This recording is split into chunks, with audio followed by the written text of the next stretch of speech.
Now, this temple was built in the 5th century BC when we read about some of these folks. It was at a place called Elephantine, and it was there for centuries.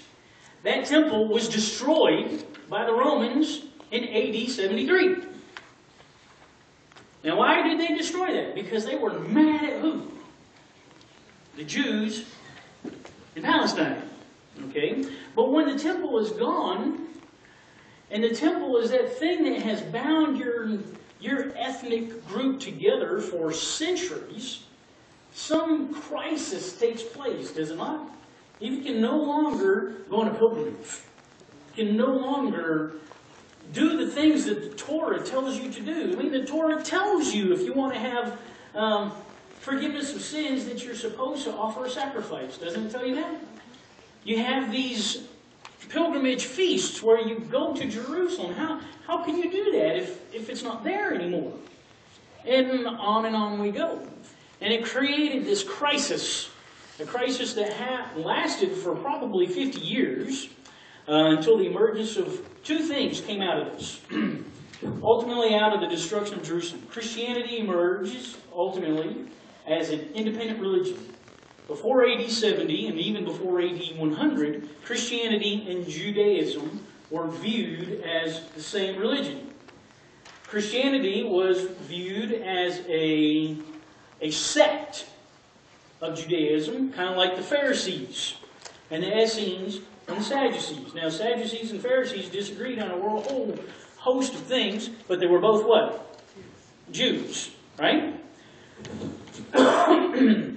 Now, Christianity survives the destruction of Jerusalem. What became Rabbinic Judaism emerges after AD 70 as well. Matthew is writing a group of people who are almost certainly Jews. And they are wrestling with this same idea of, well, what does it mean? Who is the true keeper? Okay? Of the goods. Who's the true keeper of our heritage? Well, the rabbis, Rabbinic Judaism, claim one way is the way to be the true Jew now. Matthew, in his congregation, he's teaching the church, says, no, the rabbis are wrong. This is the way. Now, this is why Matthew chapter 1, for one reason, spends so much time authenticating Jesus as the true Jew.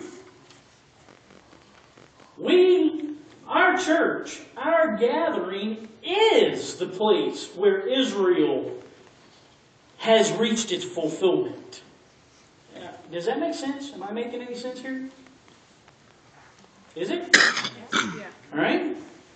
It's historical stuff. I mean, Matthew didn't just one day sit down and say, you know what? I have a feeling. I'm going to write something. That's not what happened. Okay? He had a group of people who were going through a crisis. To use a big word, they were going through an existential crisis, a crisis of identity. Now, sometimes a crisis of identity can be incredibly painful, can it not? Is that not so? I mean, we all probably know at least one individual in our life who has gone through what we call an identity crisis. That identity crisis can absolutely turn a person's world upside down. In most healthy individuals' lives, we all go through an identity crisis, but it happens to us when we're 14 or 15 or 16. Okay? Every one of us. That's called teenagehood. Okay? But that's what that is. You are finding out who you are. All along you've been told who you are. Is that not so? You've been defined who you are by your parents and all these other things, and suddenly by the time you get to 17 or 18, you know, you're really trying to figure out exactly who you are. The next section is, you'll see the proclamation of Jesus. Again, the emphasis in this section of the Gospel of Matthew. Matthew organizes his text in terms of what I want to call topical or thematic.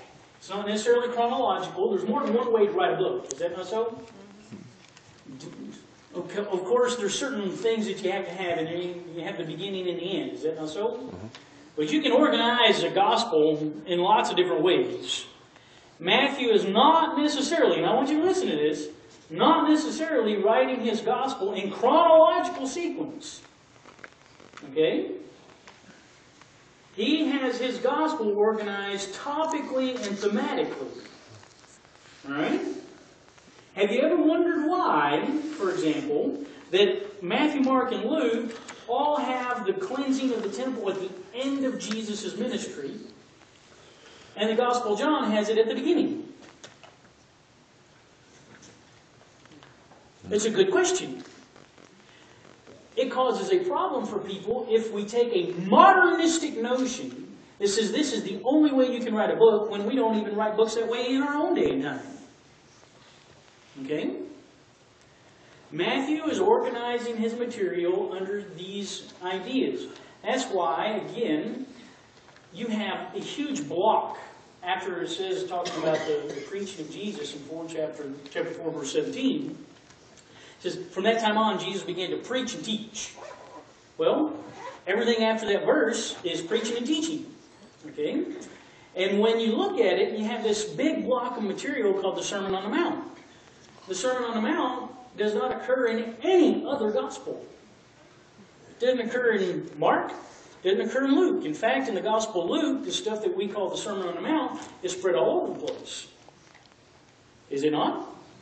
What Matthew has done is he has collected it together and organized it under a heading. Hey, these are examples of what the person that's declared in the previous couple of verses to be the Son of God actually taught. Okay? And that's also why in the Gospel of Matthew, Matthew is the only Gospel that says anything about the church. Do you know that? Matthew tells us in Matthew tells us in Mark 16, who do people say I am? You know, well, and Peter says you're the Son of God, you know, the Messiah. And Jesus says to him, no human revealed this to you. Because we already know who he is, right? The narrators told us who Jesus is in the baptism of Jesus. But you have the narrator's perspective, and then you have the people in the story perspective. Those are two different things. I have things that people in the story don't know. Are you following me? Make sense? Okay? The narrator has told me something that all those people around in the story don't know.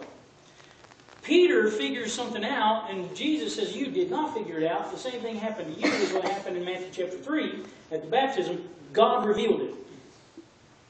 Okay? And at that pinnacle, again, there's a hinge. The pinnacle at the end of the identity of Jesus, the person of Jesus is this Son of God. The pinnacle of this section on the teaching of Jesus is Peter, through revelation, has said, you are the Son of God. And Matthew records Jesus saying to him, to you the keys of the kingdom, upon you I will build my church. Remember that? That occurs in no other gospel. Mark doesn't say anything about that. Mark talks about Peter's confession. Says nothing about you're going to build the church. Doesn't say that. Luke has Peter confessing, but does not say, through you I'm going to build the church. Why? I mean, those are the questions that you have to ask. Does that make sense?